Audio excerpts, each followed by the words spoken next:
that was all really terrible, everything that happened. You know, everybody died and I was sad. So, I know. What do you say about it?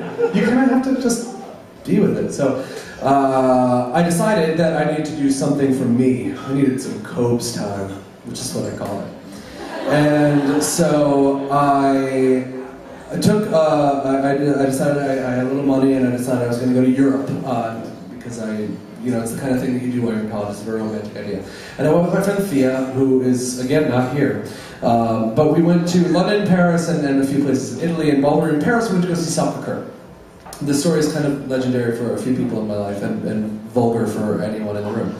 And we were going to see Soccer, and we took the metro there. We got off at the Pigalle stop, and we were walking around, and we walked past this place called the Sexodrome, which is an evocative name and draws in the reader, which is what any title wants to do. So this story is well known to many of you, I'm sure, and so this is the Paris story.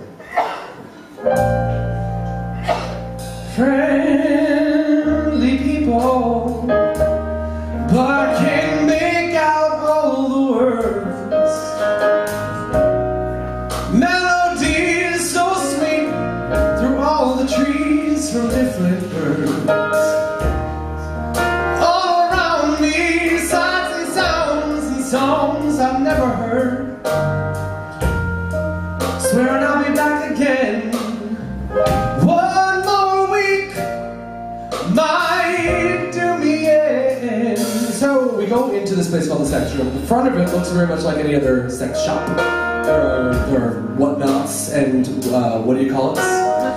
But in the back there's a table and with a neon sign that says Le Salon. And so we go up, we say, well, I don't know what that is. So we go up, and behind the desk there's this guy, this thin, watery bald guy who looks a lot like, if you watch Community, he looks kind of like the principal from Community. There it is. Except he was French. So, we go up to him and we say, what is this? And he says, it's 40 euros for the couple. And we say, yeah, but what is it? What's he said, it's 40 euros for the couple. And we say, but, okay, fine. So we give him our 40 euros, and we walk into Le Salon. So I stopped to catch my breath on the slippery steps of Beaujolais, and with my little finger across the town I write your name. Can't stop drinking the wine, can't stop counting the days, world apart, an ocean away, just loving you, baby. Sitting here loving you from this little French cafe. So, the layout of Le Salon was this. Oh, I did that myself. So, there's a big long runway, at the end of which is a rotating mattress, which was about that color. It looked like it had been used for years. And all around it were there was like 2 levels of couches. At the back of the runway there's a curtain, and the entrance is over there. You follow? Good. So, Thea and I sat here. I love the face on me. And there were 2 women making love on the mattress. And other than us and the 2 women making love, there was one dude sitting there, and he was looking at us. Which makes you super comfortable. Turn the bed down, baby. Pray that jumbo plane's gonna bring me back. Got rosés and basil wraps, 6 Bordeaux on the inner side. We may know some scrapes, but some things we will never lack. All the fields of Beaujolais couldn't buy you anyway. They couldn't buy you, baby. So these 2 women finish up, and they're making really sweet love. Did you see last week's Glee? Sweet baby kisses. So they finish up and bow, which was weird that they bowed at the end of a love-making routine. So they bowed, and I kind of, what do you do? I clapped a little, they exited, and I said, we should go, let's get the fuck out of here. She said, no, let's just stick check it out. Let's see what the next act is. So there's this very, very tall, like 6'4" woman comes out and does this very unsexy strip routine. She had no sense of rhythm, or like I was a better dancer than she was. And she does this thing which culminates with her pulling what must have been like a 3-foot string of pearls out of herself, and she threw them at me.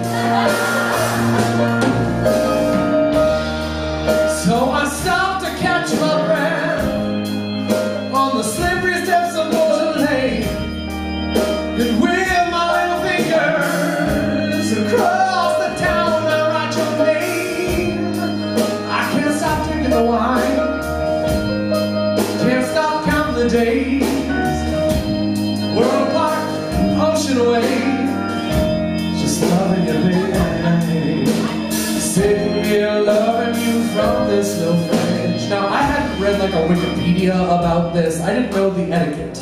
You know what I mean? Like, there's not a French sex shows for dummies. Like, I didn't know if this was a souvenir for me or if this was a prop that was to be returned. You know what I mean? So I'm like holding it, and I kind of, and she, and I go, and so I threw it back, and she bows, and we kind of, and she leaves, and I'm relieved. And I say to Thea, I say, we have to leave this place. Can we please leave this place? This is an awful place. Let's leave it. And so we go back out the entrance, and the dude at the salon desk is still there. And he says, oh, you're leaving already? We said, yeah, we have plans at a soccer, it's a big church. And he says, no, you cannot leave. The next thing it is a real live man and woman making love. And I say, well, we're all set on that. And he says, no, you must stay. There's a real live man and woman that make love on the stage right in front of you. I said, no, I can't stay for that. And Thea goes, come on, it's a real live man and woman making love. So I said, fine. I don't know why I did, but I said, fine. And we walked back into Le Salon. All the horses in the lane, the whole French army in Charlotte. A million francs couldn't face it all from loving you, baby. Sitting here loving you from the sun. We go back in. And we're sitting for maybe 30 seconds before the curtains part. And out walks the dude from the front desk. The guy from the salon desk.